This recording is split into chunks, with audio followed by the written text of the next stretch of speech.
Hey guys, I wanted to go on here and talk about this story that is actually disheartening because, right when, and I don't, let me not even say that because I've never really thought that Black people by and large were serious about what they say they were serious about. But for the people who caught it, me and my sister, we did a live stream yesterday, and I've been talking about these things.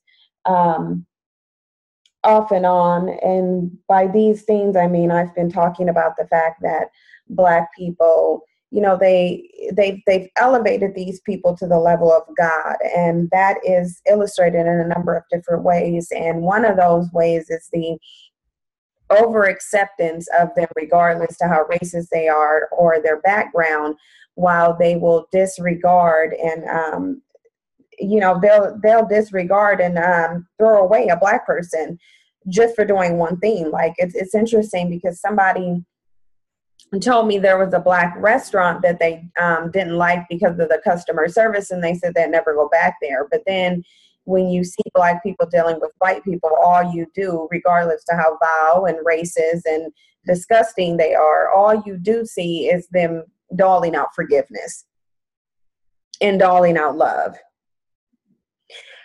And that's a problem. And so when I look at this article is twofold. It shows that Black people don't learn, because you should never have Black pastors inviting racist white supremacists into the church, especially considering that was how Dylan Roof was able to go in there and slaughter all the Black people in there.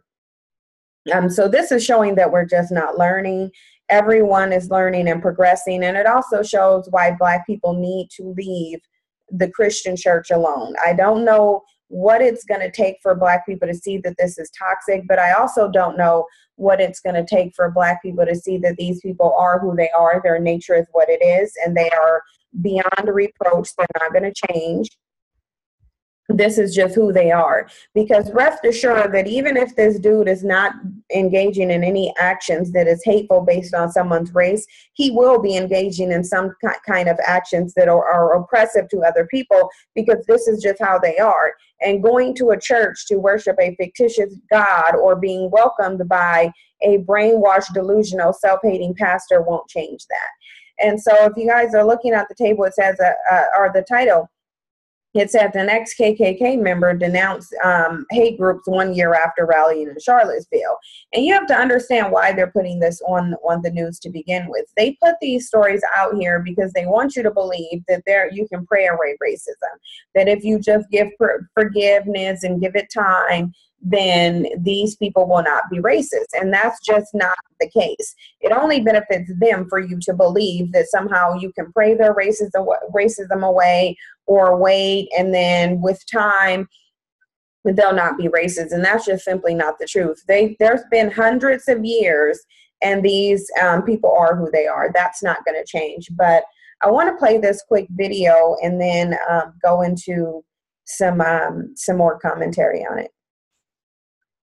Last year, he was immersed in hate. Ken joined the KKK in 2012. You would actually wear this when you all were burning crosses. Yes, ma'am. But still, he wanted more. Klan wasn't hateful enough for me, so I decided to become a Nazi. Which is why, when hundreds of white nationalists descended on Charlottesville 1 year ago, Ken was there. All the things you could have picked to say, I want to be a part of this group. I want this to be a part of my identity. Why whiteness? I had gotten out of the Navy. It was really hard to get a job, and it's really easy to blame it on somebody else. We had people with darker skin in our country, taking my job. But just 7 months after that rally, he bumped into a man who made an offer that would change his life. He invited me and my fiance to church, and I was like, well, it's worth a shot. That man was a Black pastor. I just asked him to share his testimony. You've got a 70-person congregation now. They're all Black. They're just 3 white people, including you. Yes, ma'am. They welcomed him in love.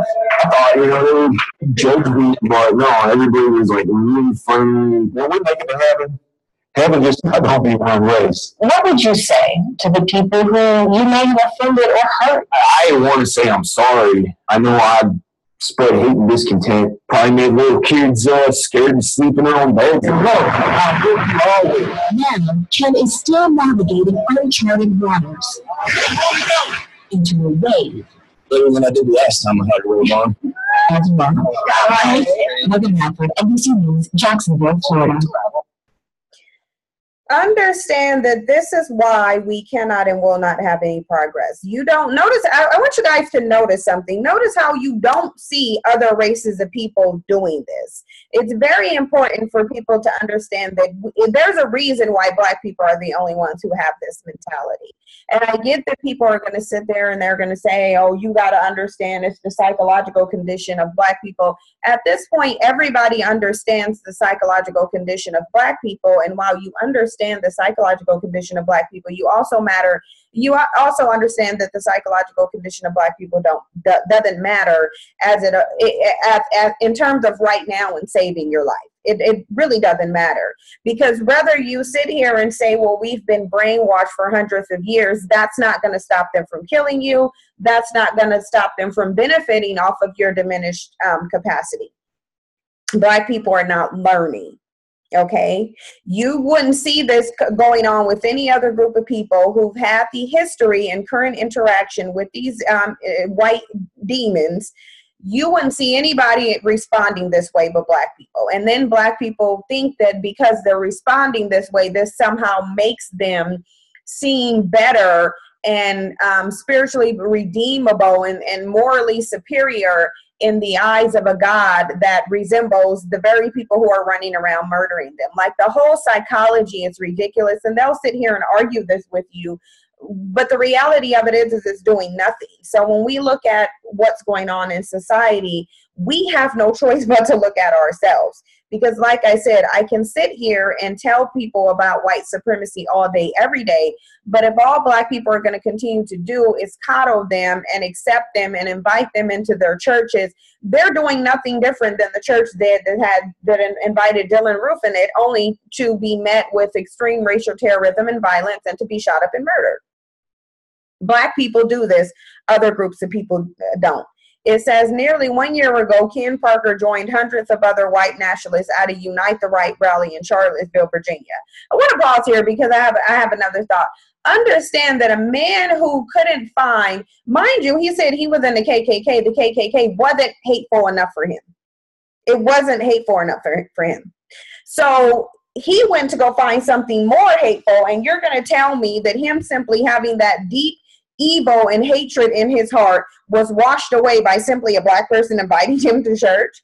To believe that is extremely delusional, because it says that Black people believe that their existence is so powerful that it can de-races a white person, despite the fact that we live in a system of white supremacy with concentrated racism.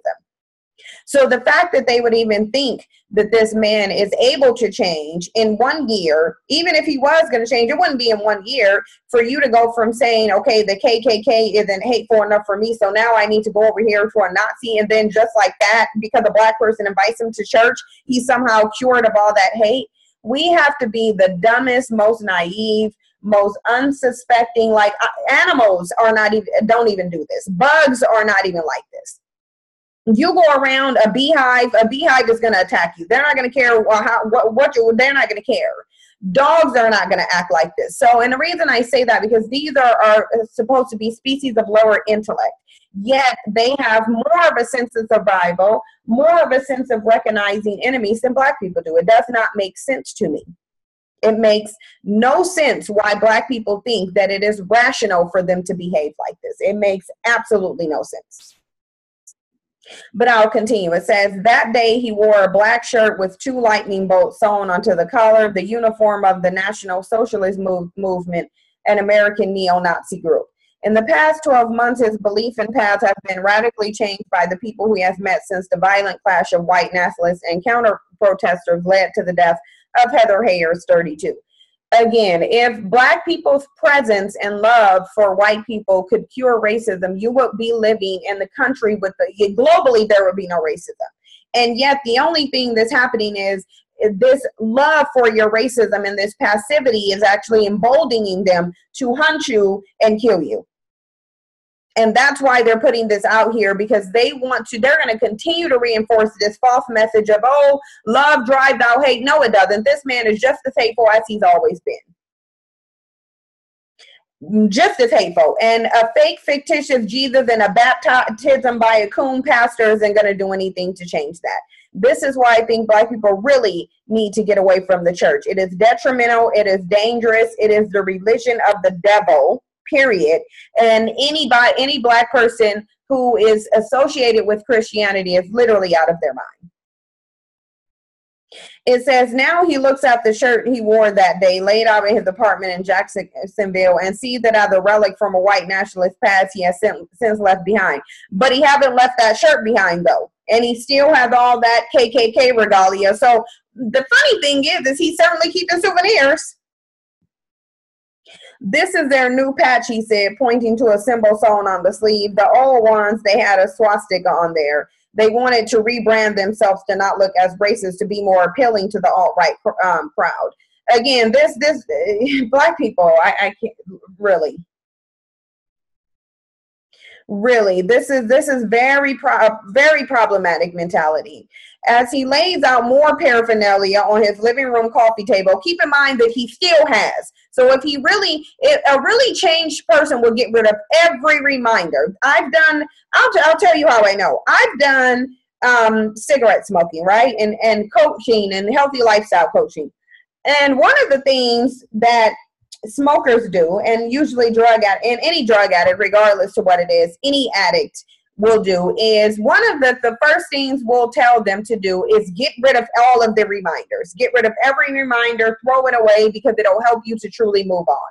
So the fact that this dude is keeping hold of his paraphernalia, that means he really hasn't changed, because he wouldn't want that anywhere near him. And then Black people are too naive to do that. You have this white supremacist demonic devil that you confirmed demon sitting up in your church, and you're sitting here talking about, oh, all I got to do is baptize him. This dude never even seen heaven.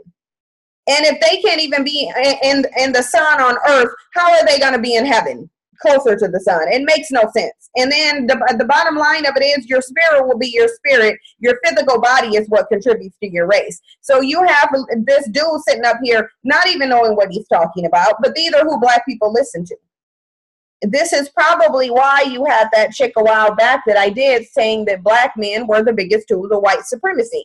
Who are all your Black pastors? See, they can sit up here and say Black women patronize the church more, but who are your pastors in the church? Who are the ones out here recruiting people? Because all that simply shows is Black women's loyalty to Black men. The fact that you would have Black men actually preaching this spiritual poison to their people, when it only has ever benefited white supremacy. And that's why nobody can tell you anything about it. Nobody can give you any example of one thing it's ever done for Black people as a whole. It only benefits white supremacy. And they're still pumping it to their communities, just like crack and cocaine and heroin and all those other drugs that Black people were pumping to their communities. That was put out there by the white supremacists, because they'll tell you all day, every day, oh, the CIA and the government put the drugs in the community, but they can't tell you why they sit up there and sold the poison to their people willingly. And they're doing it just with the same with their spiritual poison. So that's why I say we can analyze white supremacy, and I will never stop analyzing white supremacy. I'm also going to, though, analyze how Black people contribute to white supremacy, because if I don't do that, it's pointless. And I'm already thinking about ways to not even sit here and deal with this anymore, because I really believe that Black people don't really want it. We see too many things of where Black people are more focused on this belief and this myth that somehow there's going to be a white Jesus that's going to save them. That's all they're focused on. They're not even in reality enough. They don't even see it for what it is enough to really want to be liberated from it. And I get that there are some Black people who want to be, and I think that we who want to be, we should really get rid of all of these toxic Christians, all of the people who say all whites are not the same and all of them are not bad and all of them are not racist. We should really only be associating ourselves with those people who face reality. And the reality of it is, and what reality has shown, is that they're not going to change. They're incapable of changing. This is how they're, this is just who they are. It is who they are. That's just the reality. And now they want to sell you a story of, oh, you got this reformed racist, hateful racist who didn't like the KKK because it wasn't hateful enough for him. So he went out and sought other more hateful groups. Now they want you to believe, oh, but don't worry, he can change.